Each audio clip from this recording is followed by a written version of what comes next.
On the Level podcast, your Masonic podcast. Join the hosts Billy McIntyre and Sam Earl Sedgey as they delve into the world of Freemasonry. Hello and welcome back to On the Level podcast. I'm your host Sam, and with me is Billy. How are you doing, Billy? I'm wonderful. Good to hear from you. Oh, mate, I just we had a second double second degree at one of my favorite lodges in Illinois. Now, in England, we call these lodges craft lodges. In the US, we call them blue lodges. And these lodges are where you do your first degree, second degree, and then become Master Mason. And then you can get involved in the lodge activities or go on the officer line in the lodge and do all sorts of fantastic stuff. And so we had 2 entered apprentices. So when you join Freemasonry and you complete the first degree, you become an entered apprentice. And we did that, and it was great. It was so much fun doing the second degree, and we had some fantastic heavyweight ritualists there. And there was so much fellowship and brotherly love, and the 2 candidates were fantastic. And I look forward to seeing them hopefully become Master Masons. So I had a great night last night. It was good. It was fun. We put a lot of work. And one thing I want to let the people know, those who are interested in Freemasonry, or those who have just joined Freemasonry, or going through the degrees, there's a lot of work that's put in to put on these degrees, and in some cases phenomenal work, especially by the Grand Lecturers, the Worshipful Master, the Senior Warden, and everyone there puts a lot. It's a whole team effort, and you don't kind of see that in the background, but there's a lot of practice that's involved, there's a lot of rehearsals that's involved, and there's a phenomenal amount of work to put these candidates through the degrees. Sure. And what people need to think is there's never a book opened in that lodge. No. The only book open is the altar, and that would be the Holy Bible. Other than that, everything's done by memory, and there's a lot of work being done. Absolutely. So, I mean, it's beautiful when the ritual's done beautifully and properly. Oh my God, it's phenomenal. So I had a great night last night. How about you? What have you been up to? Well, I've been I had to pull back from Blue Lodge a little bit with being Grand Master. They keep me really busy running around. But over the last couple of weeks, I've been to a couple degrees. I did a second degree for the fellow craft, nice. And then I helped with the Master Mason's degree. And then last night was our regular York Rite meeting where we have the chapter and council meet. They meet chapter first, and then we close and then open the council. And it was pretty good work. I've been on them to memorize their part a little bit more and put a little bit more time into it, and they're coming around. So now let me just extrapolate. When Billy says he's Grand Master, he is, for those who just tuned in episode 2, Billy McIntyre is the most illustrious Grand Master of the Council of Cryptic Masons of the state of Illinois. So actually, we haven't touched base on this really. What's it like being Grand Master? Because you've been on the Grand Line of Officers line for quite some time, haven't you? So give us a bit of your experience of your Grand Line life in these past couple of years before you became Grand Master, the fun parts, what you experienced, and then being Grand Master. It's a wonderful experience. I wouldn't trade it for the world. I live way down in the southern part of Illinois, and I don't know if people that aren't familiar with Illinois. Illinois is very long. So for me to get my house up to Chicago is almost 7 hours. So the traveling, and there's more people there than there is in the southern part, so there's more degree work and stuff going on. So that makes a night of traveling if I come back, because a lot of times when I get off, I just come back. So I'm getting home at 6 a.m, and sometimes I have to go to work at 7. So there's not a lot of sleep. But, there's so many things I need to be off work for, and I can only take so many days off. So, but that's not a gripe. I signed up for it, and I love it. I've met some of the best people that I would have never met if I hadn't been in this Grand Line. And it's very rewarding. I would highly suggest that anybody that gets that chance and that opportunity to do it, and they'll never be sorry. It's just being around good men, and that's emblematical of when we travel to different jurisdictions. So, for example, when you and I and our grand companion Jeff Estes and Gary Sheets went to Indiana, and we went to the grand sessions of the York Rite there. Not only were we, warmly welcomed, it felt like, these were your brothers from another mothers, and it was just a great time of bonding, and we had some amazing interviews that we will be publishing, not only in this episode but in the next series of episodes. And there are some really good interviews with Grand Masters and heads of bodies of different jurisdictions in the USA. And same thing when I go to England and you go into Freemasons Hall in London, and you go to lodge meetings, or you go Mark Mason's Hall and you have Royal Arch meetings or council meetings, or even Knights Templar meetings in the priories in London. There is that sense of brotherhood. There is that sense of bondship, because you're meeting with like-minded good men who are seeking, to better themselves, enlightenment. It's a lot of fun. It's a lot of fun, and you're in a place where you're among brothers. So that's what I found exciting, and you're able to build, and what I find kind of in awe of is that the continuation of our tradition. There have been greater men than us who have been grand officers, or even brothers or master masons who have gone through the steps like we have, and have maintained and kept the organization, the fraternity. And we are here doing what we're doing because of them. And that, to me, is profound. That is, and something else is very fascinating. I was talking to a gentleman that's in his 80s, and he'd been a master mason since he was 21. Years ago, you couldn't join until you were 21, and then they moved it to 18. And so I said, "Wow, you've been a mason for over 60 years." And yeah. I said, "Tell me how much different was when you come in." He said, "The degree work?" And I said, "Yeah." He said, "There's no difference. It's not changed." And that just makes me just, I don't know, feel warm inside, because you're thinking our historical characters that went through this seen basically the same degrees as we're doing right now. Your George Washingtons and your famous people from all over the world that's went through this.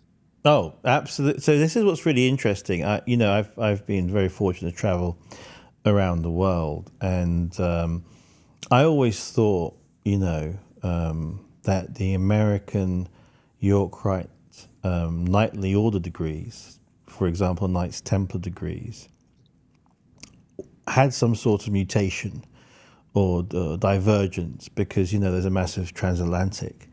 And when I went to Freemasons Hall, and I went to the library, and I'm a member of the library at Freemasons Hall in England, and they gave me a selection of books, ancient books, that I sat down for 4 days looking over. And they have over like 60,000 books on masonry there. Wow. It's amazing. I was shocked.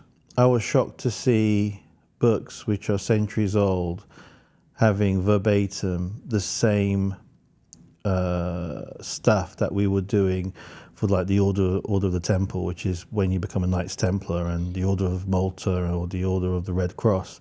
And I was blown away. I was blown away that we have preserved not only our tradition, but also the rituals, and that we are walking in the shoes of our ancestors and our brethren before us. And what makes it even more fascinating is, especially back then, now they're writing down stuff so it's easier for us to remember nowadays. But back then, up until 25, 30 years ago, nothing was in print. You wasn't allowed to print anything. That's right. So everything that was spread all over the world was from word of mouth. And so these guys that's kept all this ritual the same, because there's not somebody that's head over the United States or that goes around going, well, Illinois is not doing it right, but Kentucky is. There's nothing like that. These guys is all on their own. Every jurisdiction's on its own. And it's all basically the same work. A little difference, but so close, you definitely know what's going on. No, absolutely. There's something really interesting you said, and it's very hard for us in this age to actually get this around our heads. So one question would be, well, how would you keep the accuracy if it's done allegorically, word to mouth? So you're basically teaching the ritual and you're passing it down by, telling them without any written scripture or any written, anything written in a book. It's basically word of mouth, and you're just saying it, and the candidates or the initiate or the master mason, depending on what degrees it is, they have to basically repeat your words and get it, word perfect.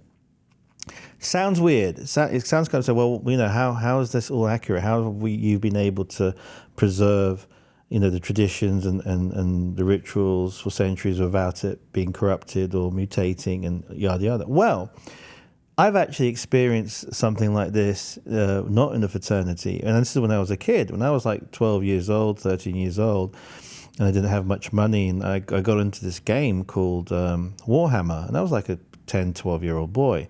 And I would go down to the local Warhammer shop, which back then they called them Games Workshop, and I would be there for an hour every day, and I would play with these other kids my age, and I learnt the game through playing it and people teaching me, through telling me the rules. Now, the game has a rule book, and it was back then quite a complex rule book. This is not your normal book that every kid will pick up and say, I'm playing it. It was very heavy in terms of rules and how to play Warhammer Fantasy Battle. So, but I learned it and I became the best player in that local area. I never bought a rule book for about 4 years. And I picked up their second game, which was Warhammer 40,000, and they did the same thing. And I was really proud that I didn't need a rule book, but all the rules were in my head. Right. I knew it off by heart, and I was a better player than most of these other players because these other players were reliant on the book. And because they're reliant on the book, they didn't have to memorize anything. So every time they were checking something and they weren't sure, because it's a big thing, we're talking about over like 150 pages. This is a heavy book. I had memorized it all by people telling me and teaching me the rules, correcting me for mistakes or mistakes told by other people that I learned. So all that allegory that was told to me, I had memorized 2 books without reading them. And so once I actually finally had the money to buy the books at, I think I was maybe 14 or 15, I had already mastered everything. And it was just me, just familiar, oh, yep, that's what that is. Yep. So it was very, very interesting when I was able to understand the power of allegory when it's, mouth to word, and basically you're saying it, and that's more powerful. Like, for example, if you go down to Texas, and I was in Grapevine, Texas, and I went to a lodge there, their ritual is just impeccable in terms of their speaking ritual, because they don't use any written books. It's still, they have to be taught it by, a mentor who basically does it from memory. And so there have been studies as well, actually academic studies done, that it's better to learn something through the word of mouth than through a book, and that's how you do your craft better in terms of memory. So it's really interesting. It's really interesting, and only recently and when I say recent in our Masonic history, which is very recent, have we now been given books to read and memorize, but.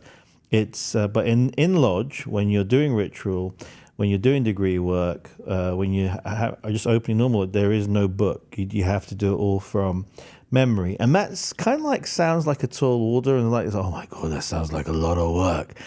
A couple of things. First of all, it's great muscle memory for your brain, and also it teaches you a few virtues. You become more patient. You become a bit more thoughtful because you're having to take more time in doing a particular exercise. It's not given to you on a touch of a phone. The information. Right, and everybody. Oh, I just like to say, everybody learns at their own pace. So if you're one of those guys like me, I used to be a pretty good memorizer, but I've noticed after I get over 50, I've lost that. Maybe not completely, but it sure doesn't come to me as easy as it used to. So, you learn at your own pace. And then if you just keep learning all the time, you'll do fine. I guarantee you. Some people aren't good ritualists, but you know what? There's always something good to do in that lodge. Well, that's a really good segue as well. In some jurisdictions, some places, it usually takes about it used to, and some places it still does. In some places, it takes about 7 years to become a Master Mason. Other places, it can be a lot faster. Like, for example, in England, a lot of the craft lodges, they meet only 4 times a year. So if you get your entered apprentice degree, which is your first degree, and you can't make the next 3 meetings for whatever reason, you're done for the year. Well, let's just say you get your entered apprentice meeting on the 2nd or 3rd meeting during that year, and you can't make the 2 others. That means you're going to get your 2nd degree in the next year. So there isn't you can get dispensation and get it done with other lodges and whatever, but there are only 4 times in that year where you will get to do, because in England, they will do the degree work at those meetings. I haven't seen a degree done outside of a state to be. While someone like here in Illinois, our roots come from Scottish Freemasonry. And so like in Scotland, most lodges here have meetings up to a minimum of 10 meetings a year and up to 12 meetings. And even then, when there is degree work, there is flexibility in actually doing an additional meeting for degree work during the same month that you have a meeting. So different jurisdictions do stuff differently. Right. And down south, and it's not as prevalent as it used to be, a lot of these lodges meet 2 times a month. Like it'd be the 2nd and 4th Tuesday of the month, for example. Oh, wow. Almost all of them down here did, but slowly they're changing to once a month because it's just harder for people to get here like it used to be. Right. So, yeah, there are different cultural aspects, different nuances, but we pretty much do all the things and all the same things all around the world. That's really interesting. But if there's any advice that, I can give to listeners who are, newly made Master Masons or Enterprise or Fellow Craft, or those men who are interested in joining Freemasonry, is take your time. Because once you become a Freemason, and especially when you become a Master Mason, and this is how I always saw it, you're a Master Mason for life. As long as you're a Master Mason in good standing, and don't be naughty and don't do horrible things. And so you're pretty much a Master Mason for life. So what's the rush? And we always say in Masonry, God, family, business, then Masonry. You have to, your family comes first, then your business, because you've got to be on the level. You've got to sort yourself out. You've got to, make sure you're doing well. And then once you give, satisfied those 3 things, then we suggest you give your time to Masonry, and only give your time to Masonry where you can, because you've got loads of other activities you may be wanting to do as well. So there is no rush. And I learned that to enjoy the positions you're given and do the best you can in those positions. And it's about effort. That's all it is. If you're putting 100% effort in, and, you're someone who may screw up, more than the other person, that's okay. The most important thing is the genuine effort and the time you've put in. And everyone has their own pace. Some people just soak it all up and, do really, really well, really, really fast. And that's the time they can do it. A lot of people try to pull me, 4 ways to Sunday. And I'm like, look, I've got a 7-year-old boy. I've got a wife. I've got a young family. I've got a business, and I've got to put that first. And this is what I can concentrate. So, for example, for me, hopefully next year, if God willing, if things go well, and I am honoured and I'm accepted amongst my companions and my brethren, I want to continue to put a lot of time on the Grand Council line, on the Grand Level line. But at the same time, I've had to pull myself away from other parts and other organizations to focus on that. And my other focus was being Worshipful Master. Hopefully, if I'm blessed by my brethren of Frank and Nicole Lodge, to become Worshipful Master of that lodge and put my entire focus there for my brethren. And so it's important that I don't spread myself too thin, and don't do this, and I'm head of this, and head of that, and head of that, and literally have no time for anything. And no matter how good you are, if you are not going to be able to be at your best when you got 10 different hats on. So for me, my focus is two things. Hopefully, is Frank and Nicole, the lodge that I go to on a regular basis, and also hopefully work on the Grand Council line for the state of Illinois. That's awesome, and you'll get pulled in every direction. The problem is in Masonry, when they see somebody's putting forth effort, and let me go back to this. As long as you're making progress, I don't care if you're taking 2 steps a year, but you're still going forward. That's what Masonry is all about. Exactly. It's making you a better person. That's right. Or if you can run right away, that's great. But the more you do, the more they like to have you around. Not that they don't always want you, but they want you. Hey, can you come help me with this? Hey, can you come help me with this degree? Hey, can you come over here and help us? We'd love to talk to you. You can get yourself burnt out. You've got to be smart enough to say, I can only do this much. Back before the world went to pot in 2020, when COVID hit, I was helping 5 or 6 times a night with Blue Lodge degrees, as well as trying to keep up with a council line. And then I was getting burnt out so bad. And then, as you know, the United States and most of the world just shut down. And then I didn't have any Masonry for almost a year. And I was thinking, oh my gosh, now I want it back. But I was smart enough when I went back to go, if I want to do a good job somewhere, I've got to pull back on some of this other stuff until I do the job I really want. I want to succeed. And that's what I did. And I'm going to tell you a little tidbit that I think is very interesting about the York Rite, and not just the council, but the York Rite.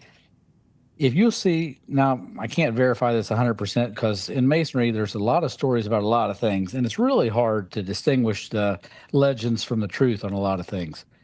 But you'll notice that if you look at George Washington, and there's a way to tell when you're in Masonry, you'll understand if you're not a Mason, that his insignia that he wears on his hat is for a fellowcraft, which is the 2nd degree in Masonry, not a Master Mason.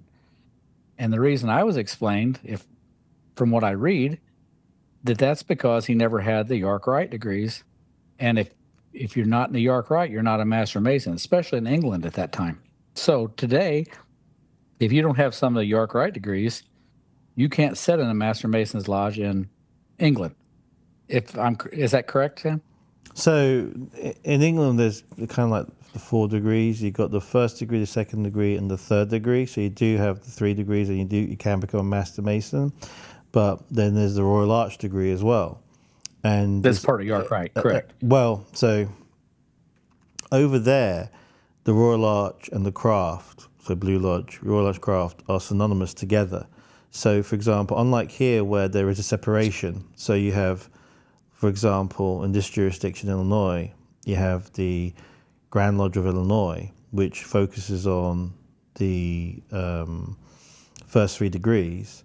In England, when the Royal Arches, lodges have their own chapters, which is not normal over here. So, for example, one of the appointed officers in a craft lodge, which is a Blue Lodge over there, is an officer of the Royal Arch, and the link between that. And a lot of times, in some cases, you can't advance forward beyond Master Mason unless you do some Royal Arch degrees. And that could be different positions. It could be Grand Line positions in Blue Lodge or in Craft, basically. So the Royal Arch and the Craft are very closely linked.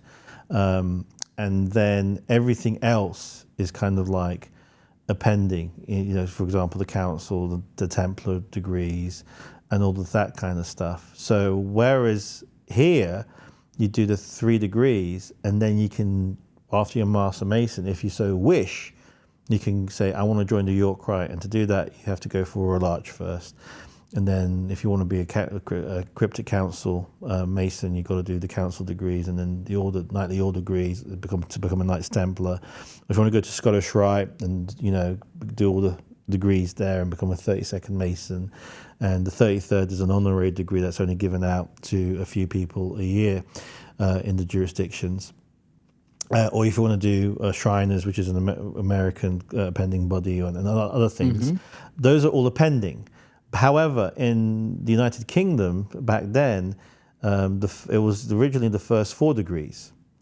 And so a lot of people are speculating that he was only a fellow craft because he didn't do... That's not quite the sense. Now, he may be wearing a pin that denotes the fellow craft degree, but that doesn't mean he was just a fellow craft.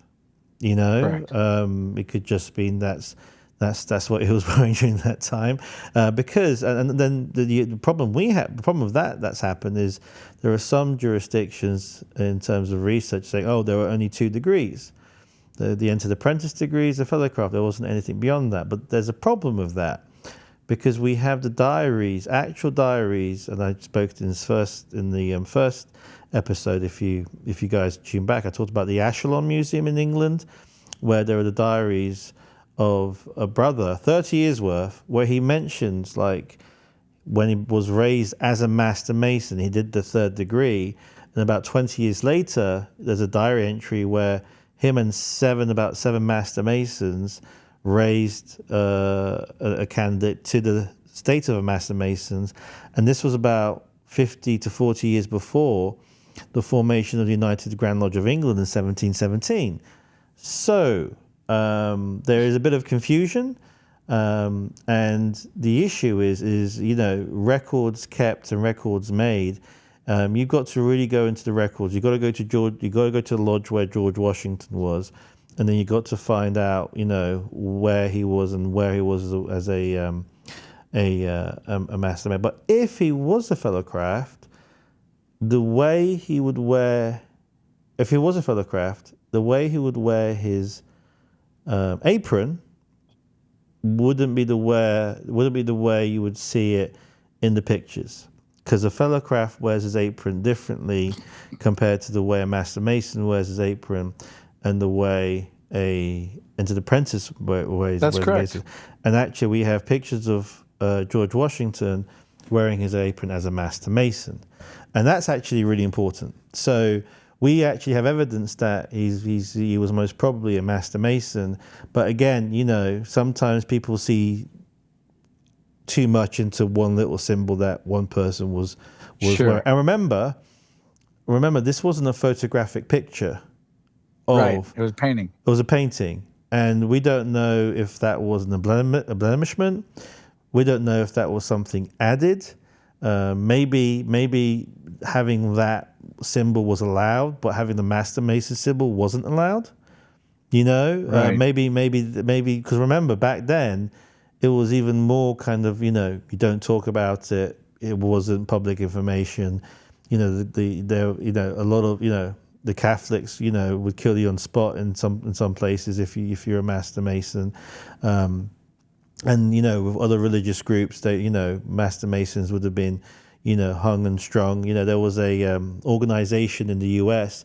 that was the Anti-Masonic Party, in the 1800s, basically, because there were so many influential statesmen who were Masons, politicians and senators and congressmen, and then even presidents. So it's very important when you look at historical things is to always try to get down to the facts. And I've already basically explained to you how it's most probable that he was a Master Mason. But then again, I would like to go to his lodge and look through the books. And even then, the issue is you're looking at data that was done hundreds of years ago, and was there missing data? And again, we're talking about a fraternal organization where a lot of things were not written. Right. Well, there were records. And let me say this, and that's why for you brothers and companions and whatever else that's listening to this, if you're a secretary, and I've seen the best notes in the world, and I've seen some of the worst notes in the world taken in a meeting, but you got to take things when you're taking the notes, try to take those notes to like that you need to read them in 10 years. You want to be able to know exactly what happened in that meeting. And if everybody kept records like that, it'd be more clear. But then let me tell you another issue. There's a lodge down here along the Mississippi River named Cairo Lodge. That used to be a really big place to trade. Now the town's kind of falling apart, and they have one of the beautifulest big lodges you've ever seen in your life. Well, they've went from hundreds of people membership, if not close to 1,000, down to just a handful. And the lodge building, they can only open the basement. They had 3 floors with meeting rooms in it, and they've got in their books signatures of Mark Twain, and they've got General Grant, and they got several important people. That's amazing. Now, when that lodge inevitably closes because it's hanging on, and hopefully it'll build and resurge and grow big. But right now it's looking bad. So what's going to happen to those books? Well, you would hope that would be passed on to another lodge, but that don't always happen. So many of our notes have been lost, through the years, and it's really sad. Absolutely, and sometimes you have to understand in that time as well.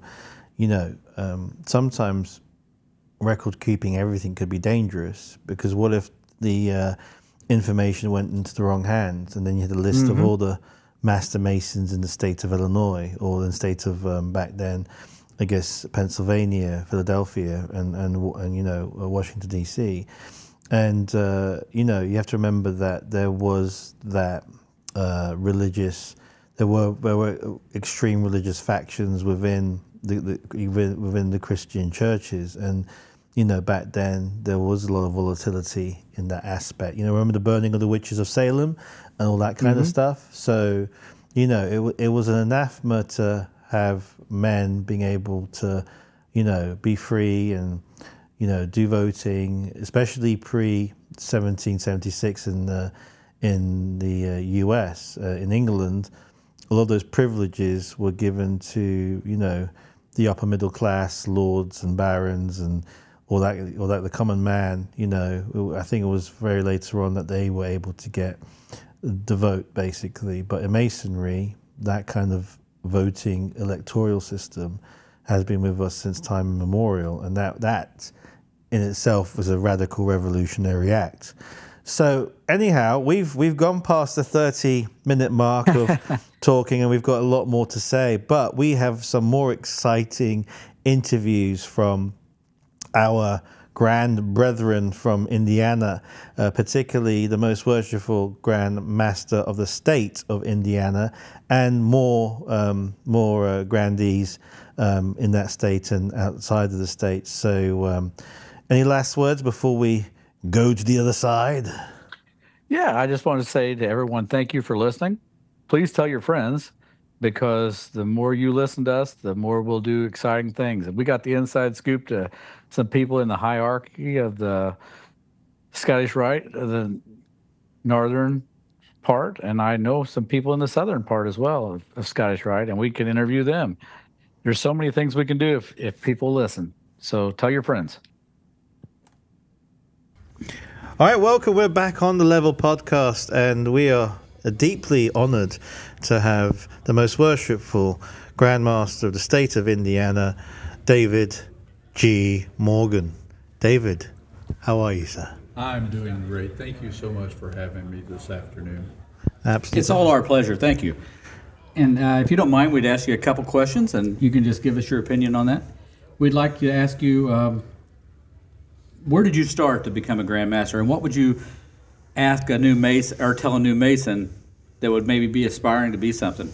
Well, Masonry is all about baby steps. I actually became DeMolay in 1970. Wow. So it goes back there. My dad, my grandfather, both Masons. I still travel and go to lodge with my dad.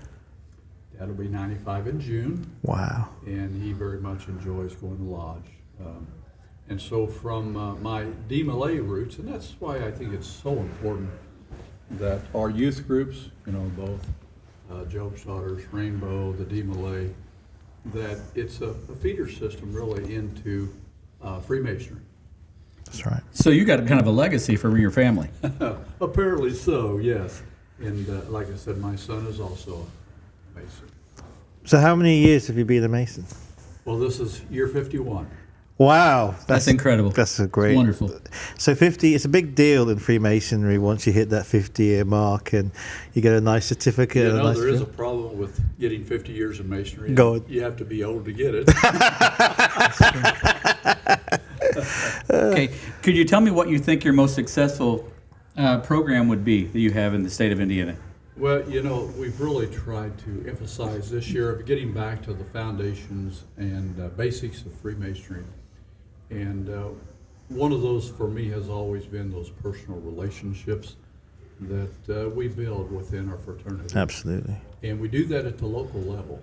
You know, yes, I'm a Grand Lodge officer, but Freemasonry happens in my local lodge, your local lodge. That's where it happens. And so being brothers where we depend on one another, we have that relationships that we build with each other and with our families.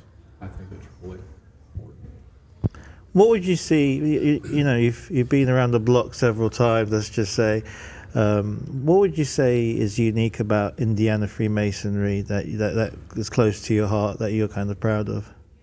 Well, I'm not sure how unique it is. I know have visited, you know, several jurisdictions.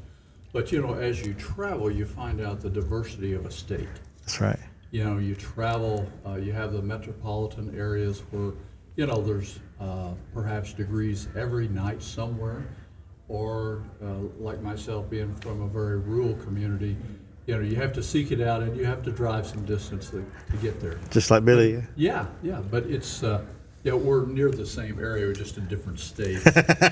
So, but you know, that diversity, it really lends itself to Freemasonry because we're still brothers. That's right.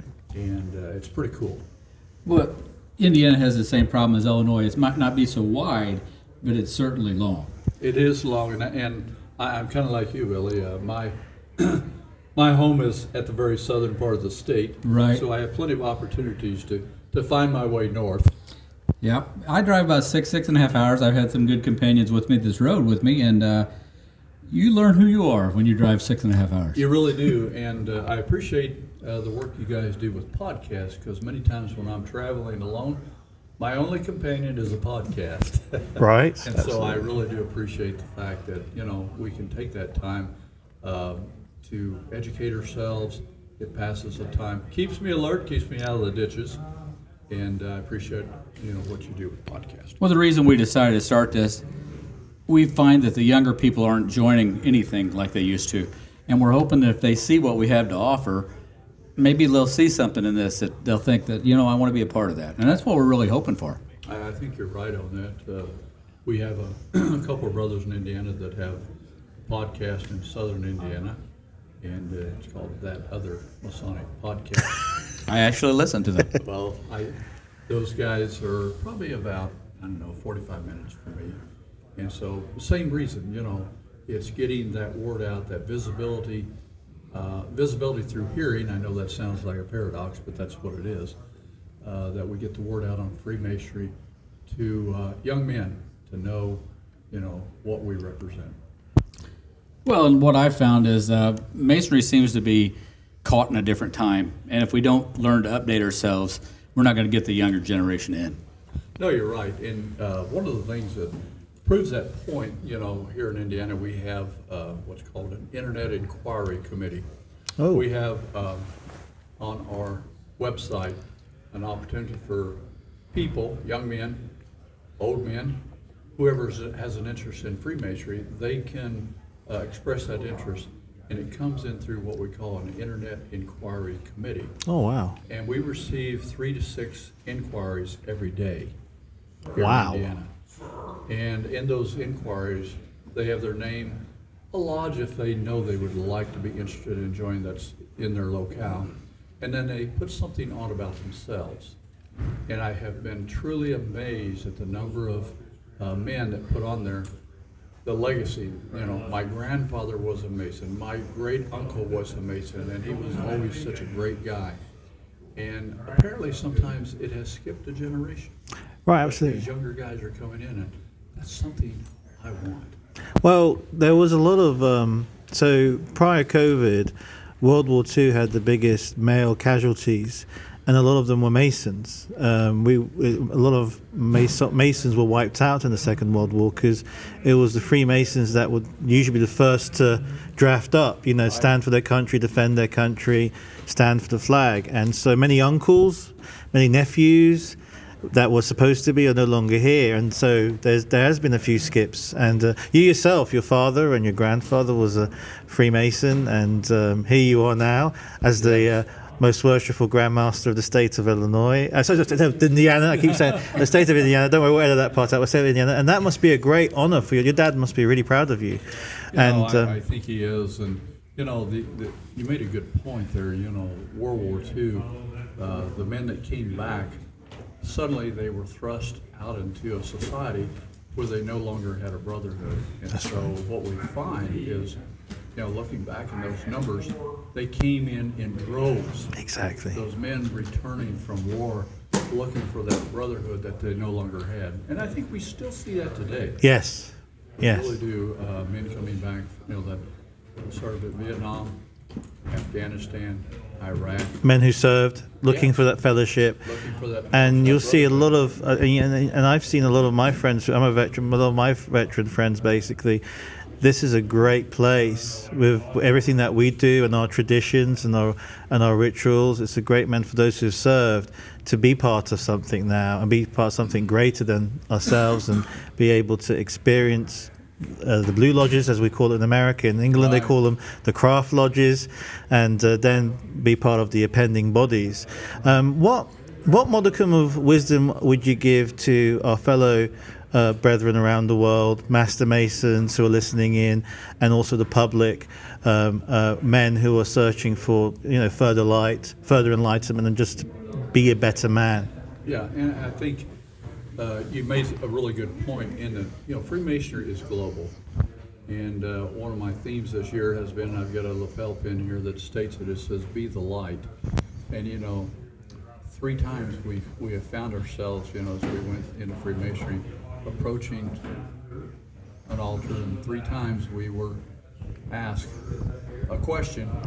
And I think, in the world we live in, globally, it's very dark out there. You listen to the news. That's right. And, Freemasonry is well positioned to address the darkness that's out there in this world.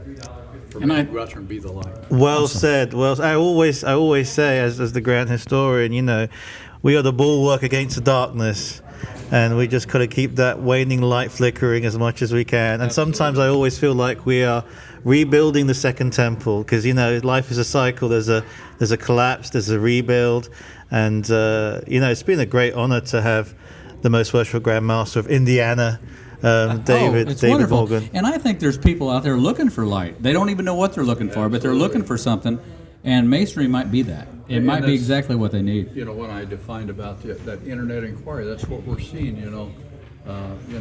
Sometimes it's 3 to 6 people, men, looking for something. I had one just this week. He says, I have no friends. I don't know anyone in the town I live in. I can't imagine feeling like that. That's a person that, Freemasonry, we would love to embrace, to bring them into our fraternity and make them part of us. That is incredible. That is incredible. And we were not going to take up all your time. We try to do a laid-back podcast. And is there anything else you'd like to say that you'd like to get your message out to not only Indiana, but everywhere? What else would you like to say? Well, again, first of all, I just, thank you so much for getting the word out through the podcast. I think that you fill a very important role, not in just younger Freemasons, but those old guys that are driving down the road. Absolutely, yeah. I do appreciate that. At 3 a.m, right? Yeah, I know. So, it's important that, our message is that, we represent a platform, we represent a fraternity. We're not a religion, nor do we even pose ourselves as one, but we are a fraternity of brothers. And so if you're looking for fraternity, if you're looking for brotherhood, Freemasonry is the answer. That is incredible. Thank you very much. This was the Most Worshipful Grand Master of the state of Indiana, David Worshipful brother, thank you so much. Can we have you back as well? We would love- Absolutely. Thank you. so much. Yes, we'd love to do a follow-up. Thank you so much. All right, thank you again. All right, bye. All right, welcome back on the Level Podcast. It is my great pleasure to have a Most Worshipful Grand Master of State of Indiana, Richard Elman, and also the current Grand Secretary of the great state of Indiana of Freemasonry. Richard, I heard that you're called Richard the Great, and one of the Templar kings, Richard I. I won't bore you as a grand historian. Was a fantastic king and also a Templar king. But we'll get into that in another session, shall we? How are you, Richard? I'm very good today, very good. You know, it's a Monday. We're really busy right now trying to get ready for our annual session.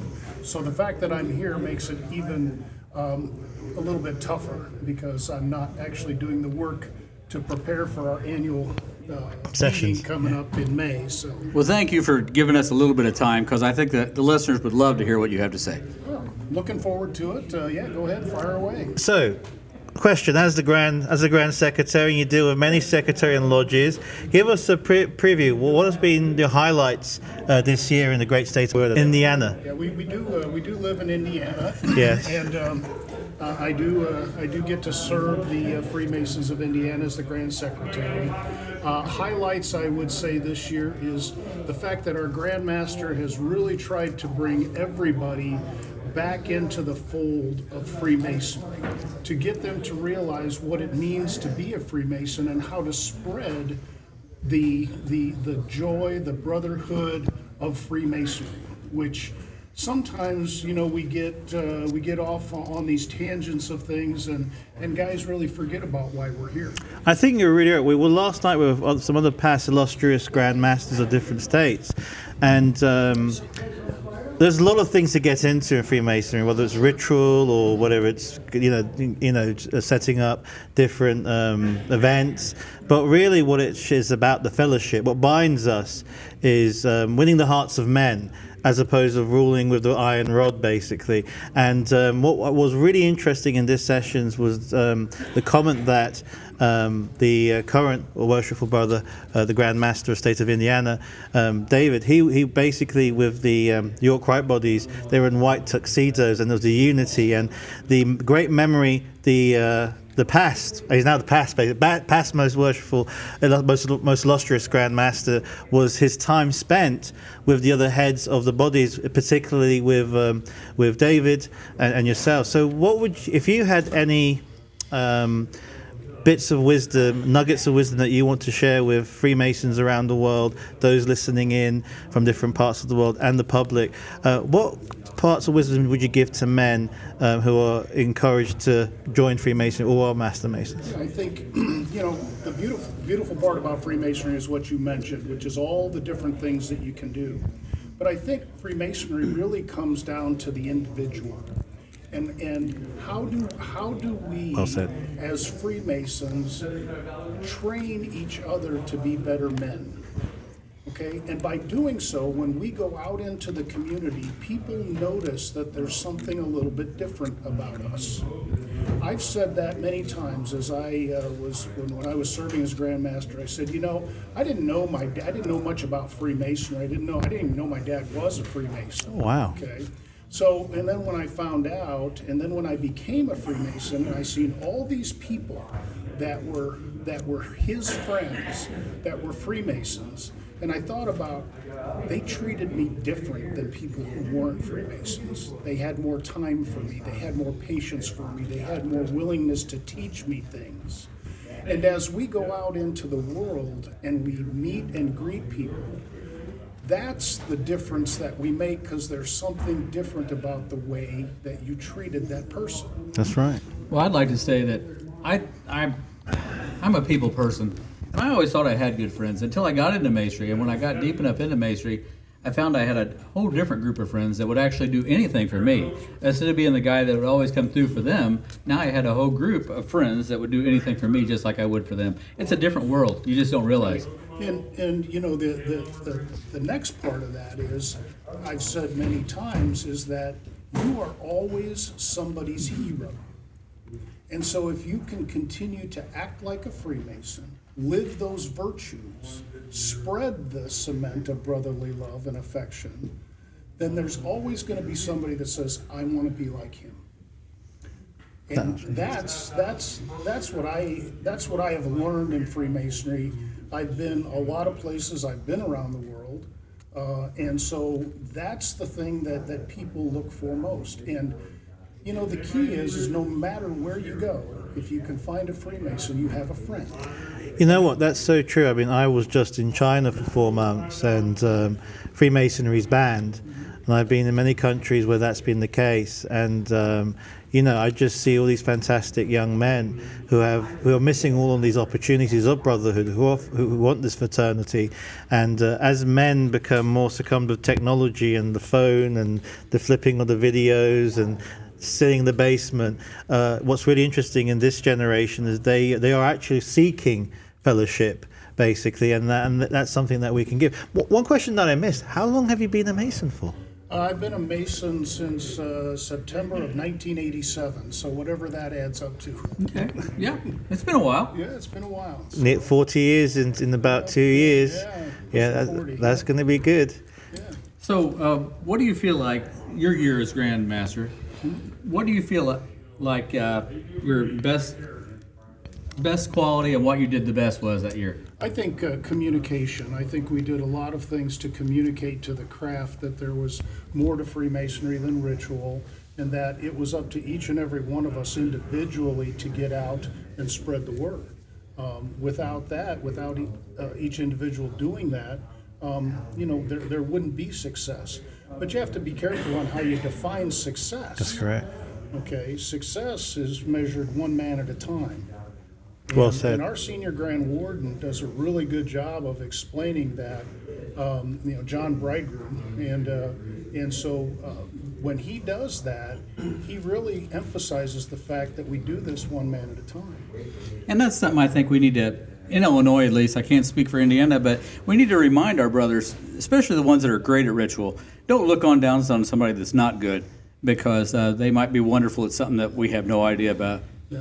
And I would add one thing, that when you're at this grand level of things, it's almost like a brotherhood of these men, and you get to know them, and you realize that you have these friends in all places. I have many friends in Illinois. I live near Chicago, so the fact that I've said also, there's something different there that I wish we could take down to the lower levels, so that the guys that are, you know, down in the trenches, so to speak, the guys that are at the local level, they could experience more of that. And when I talked to my lodge about it, I said, you know how you get that is you get out and visit. Yes, you travel. You get out and you visit other lodges, and if that you come to their lodge, they'll come to your lodge. And like anything in life, the more effort you put into it, and the more you participate in where you can, the more you get out of it. And one thing that I want to touch on is everywhere I've been, whether it's Indiana here, or Illinois, or Brazil, or England, in the United Grand Lodge of England, you feel at home. So if you come to England and you come to United Grand Lodge, you feel like this is home, and you'll meet brothers who just treat you with a warm smile and are excited to see you, and you know, just want to know what's life like over there, you know. And so it's like I can have a home wherever there is light, basically, wherever there's a lodge. I've always been welcome, and I find that, you know, very touching. Yeah, I think so, especially when I've traveled abroad. The brothers can't do enough to accommodate you. That's right. They just can't. It's just like, you know, it's hard to explain, but it's unbelievable. And I found, and I'm sure you guys, from both the Grand Master and your past Grand, I think if you are kind to them and you make things kind of fun, maybe tell them a joke, you take all their defenses down. For some reason, when you get to a high position, they think you're almost unapproachable. They want their picture with you. They don't really want their picture with me. They want their picture with my title.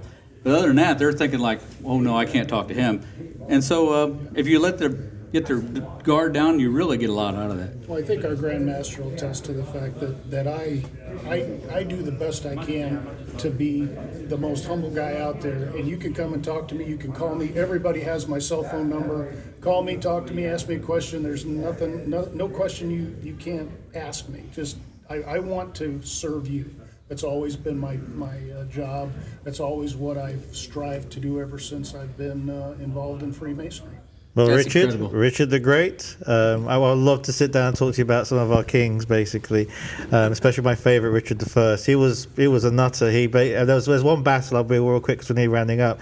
It was a battle of Acre, and basically, short story. There was 3,000 Crusaders versus 20,000 of Saladin's men, and the tactics he did, he managed to kill lots of horse lords who were firing the arrows, and they were panicking, and the horse lords basically went to argue with Saladin. And once he just saw there was a bit of disrepair on that end, he charged with 13 other knights. He were Knights Templar basically, and a battle axe, and he broke the 13 of them basically. He just went out there and broke the entire army. You can't make that stuff up, and we know that's true because the Arab scribe and the Christian scribe wrote the exact same thing verbatim. Well, Richard, absolute pleasure. Is there any last words you have for our brothers in Indiana? I'd just like everybody to remember that all Freemasonry is local. Yes. And we have guys that become Freemasons, and we never see them again until we give them their 50-year award. But the beautiful part about it is they've lived their life like a Freemason, so they also have had an effect Well said. on Freemasonry. Can we have you back, Yes, absolutely. Richard? Thank you so much, pleasure. Grand Master, Yeah. and Godspeed, and thank you. Come back, please. You bet. Welcome back, and we're on the Level podcast, and it's been such a fabulous, epic experience in Indiana here with our fellow companions, brothers, and Sir Knights, and I'm privileged to have our fellow Grand Steward of the great state of Indiana. If you want to, Yeah, John Bridegroom. John Bridegroom, how are you? Grand Senior Warden. Grand Senior Warden of Indiana. Great, thank you for coming on our podcast. Oh, it's my pleasure. My pleasure. So, how long have you been a Master Mason, John? I was raised in January of 2004, so 21 years. 21 years. And give us an example. You've been part of the Grand Line for some time now as your senior warden. What's your experience been part of the Grand Line? It's every Grand Line is a unique experience unto itself. And I've had the good fortune of being in a few lines, and you would think that the skill set you learn in one would translate to the other, but that's not necessarily the case. And what I will say with the Grand Lodge of Indiana is what's unique about it is that we then come from all across the state, and the areas that we're from can be drastically different in how Freemasonry operates, what our lodges need, what they require. And so part of the necessity of going through the 6-7 years that you're in the line is stepping outside your comfort zone, outside what you know in your own jurisdiction, and learning more about what Freemasonry as a whole requires across the entire state so that you can better serve the craft. So, learning what is happening in all of the different corners of the state and trying to adapt to that. And Now, in Indiana, do you do 2-year terms for each one of your... no, single-year terms, yeah. Okay. And we've also got the Grand Master of Indiana has come back with us, so you'll hear him speaking as well, because he is an important man here. Our worshipful brother, Grand Master of A Indiana. little interesting tidbit about the Grand Master and myself is Go on. I'm from all the way up on Lake Michigan at the very top of the state, and he's all the way down on the very bottom of the state nearly. And both of us are on Central Time Zone while the rest of the state is on Eastern Time Zone. Are you serious? That's crazy. That's crazy. So we're on God's time, and then That's correct. That's correct. Yeah. So what's it been like in this year under our Right Worshipful Grand Master David G. Morgan? I mean, give me some highlights. You know, everybody has different leadership styles, and what is the most wonderful, happy accident is when you have the man with the right skill set for the right time.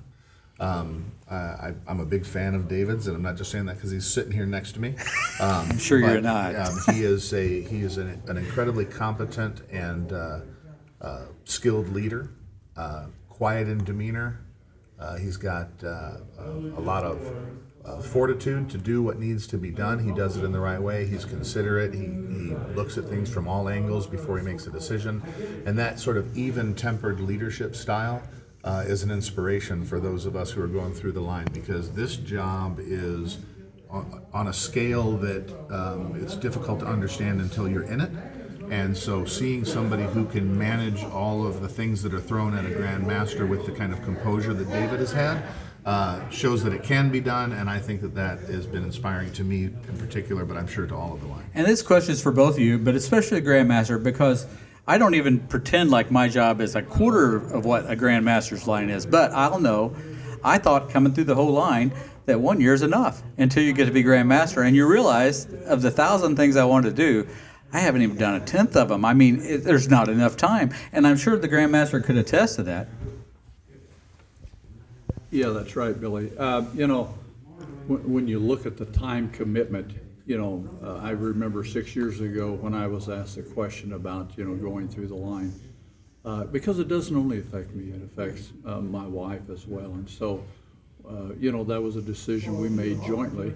I'm very blessed. The lady that follows me around, we've also been married 51 years. So Congratulations, that's a blessing. her answer was, whatever you decide, I'll support you. Well, that's great. That's great. A lot of women don't. They do not. And so My wife, she supports me wholly as long as she don't have to be involved. yeah, we're blessed, that's for sure. So my question is, what have been the highlights in your Masonic journey to where you've got here, and what advice would you give others who obviously look up to you as senior Grand Warden, and and other brothers what would you say on the level to them? Like, hey, this is my recommendation. Whatever it is, go forth, and God willing, and Godspeed. Travel, travel, travel. Get outside of your comfort zone. Get outside of your little circle where you're at. I've said for a long time, if you really want to experience Freemasonry, you have to go where it's happening, and you will find that it is widely varied, extremely interesting, and the highlights come from those unique opportunities where you pop in on a ceremony or a different Masonic body that you didn't know existed before, and it just, those little moments are treasures that make it all worth it. It's to see how other jurisdictions handle things, to even step outside of this country and go into other foreign jurisdictions and see how they handle it. It gives you such an appreciation for the variety that Freemasonry has to offer.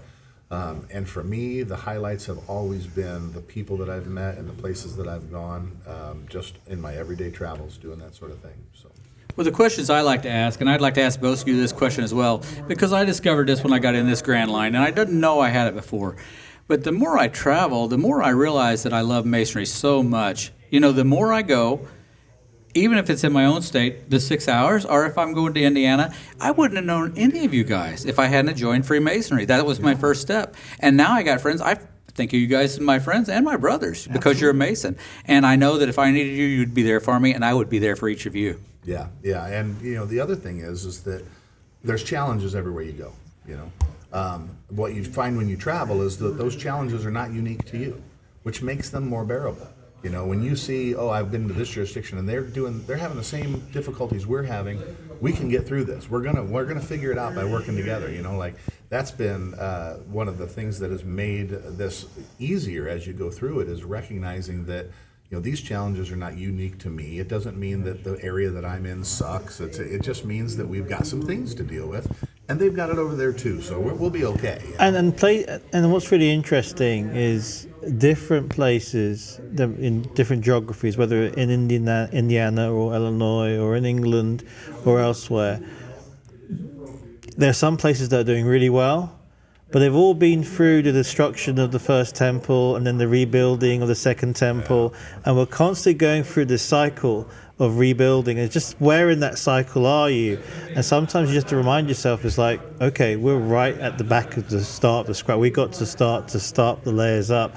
And you know, I'm a member of 5 Blue Lodges in Illinois, and they're all different, but they all have different needs and different wants and different kinds. And there's one which is, I go in and I just have fun doing ritual. You know, when there's like an inspection to open on 1, 2, and 3, we have fun because we enjoy it, right? So we're doing the officers' competition now in our state. But there are others that really just, we need to start from basics and build those building blocks so they can get to that level, Right. You know, and it doesn't take a year. It will take a decade, but you have to be prepared to put the time and work in. So my question to you as also, I mean, being a Grand Senior Warden, what wisdom would you get to, what kind of wisdom would you give to those listening and who aren't Masons, or for men who are looking for that brotherhood, that fraternity, being part of something, and again, with no pun intended, being able to interact with all walks of people on the level? What would you say?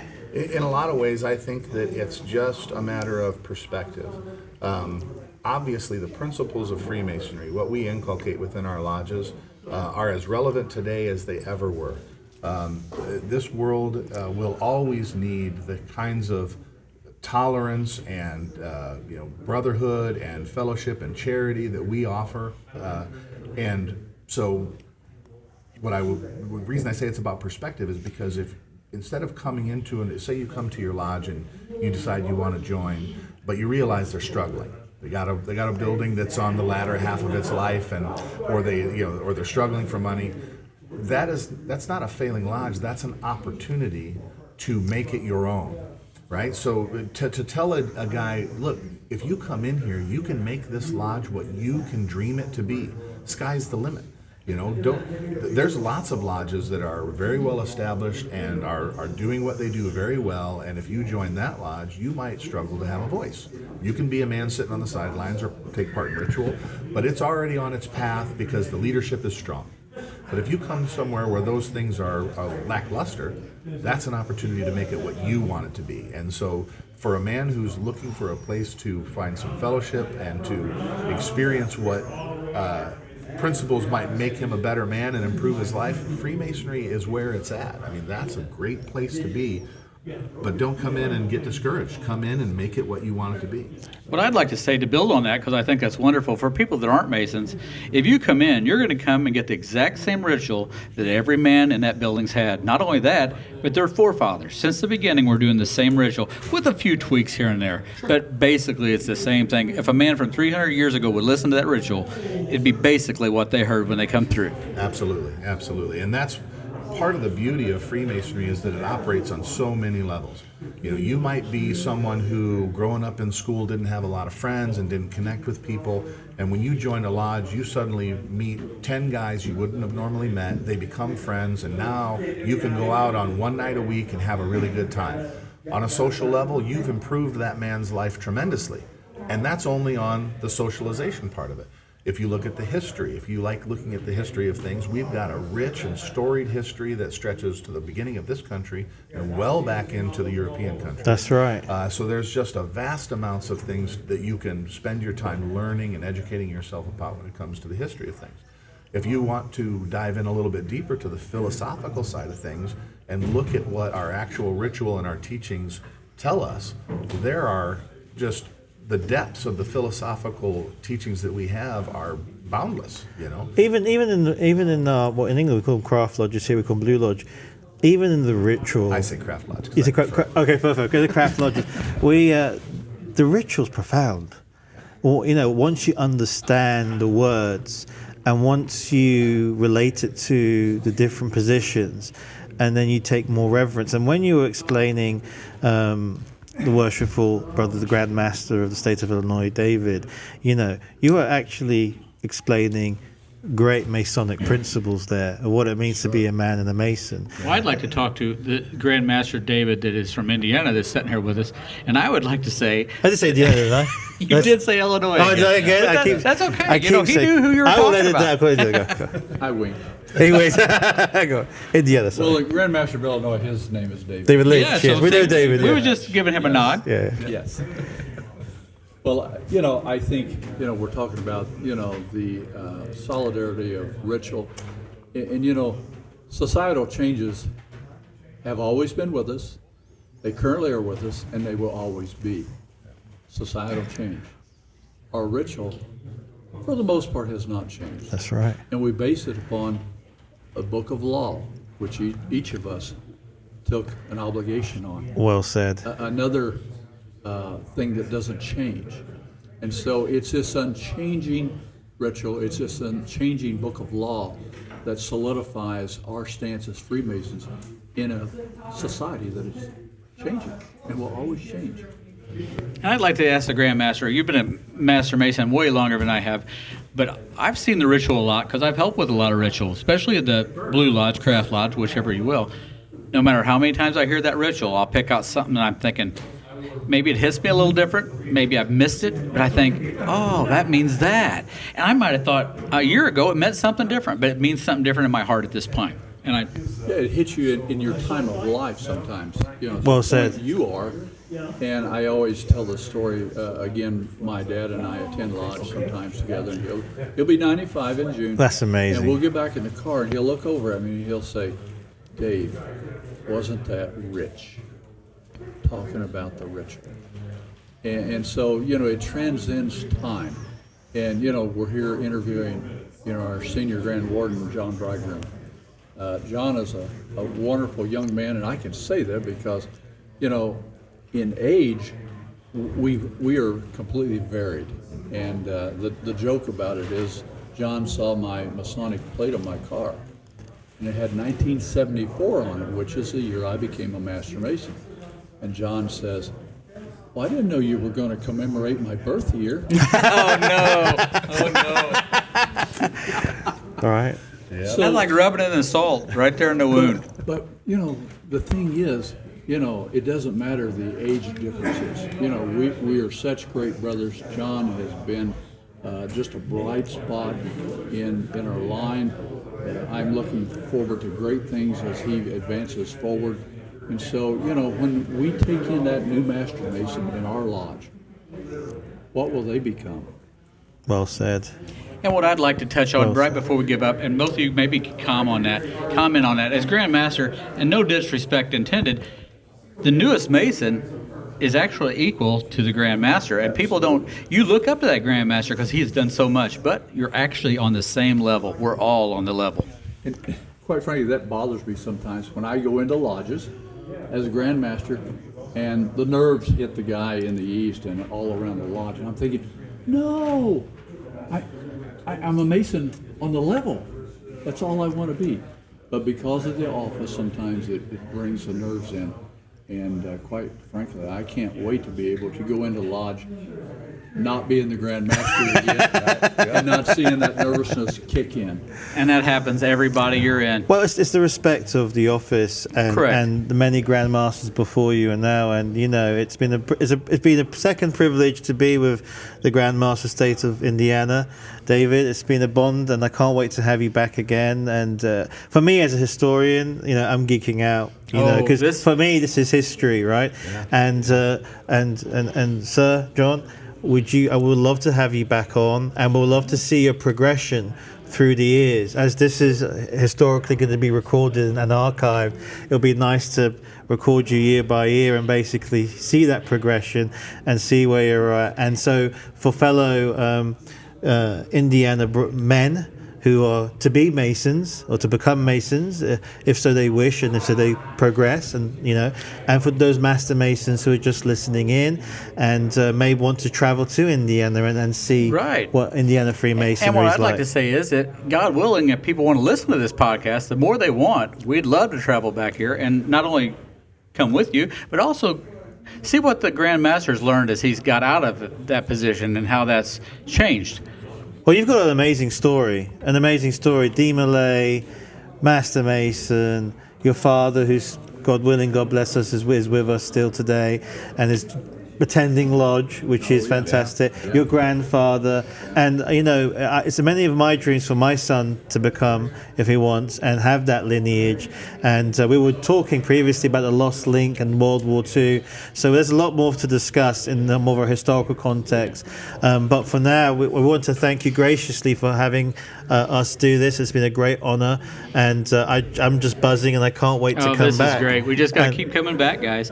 So can we have your word that you will come back? Absolutely. There we go. My door's always open. It's been an absolute pleasure, and if you guys ever want me to come back and talk with you, I'll be happy. Hey, and when you get tired of it, just say no. That's what it's all about. Absolutely. Isn't that the one word we don't know what say no, the Masonic it word? It hurt my tongue to even spit it out. But I will say, Godspeed, gentlemen. Thank you. Thank you.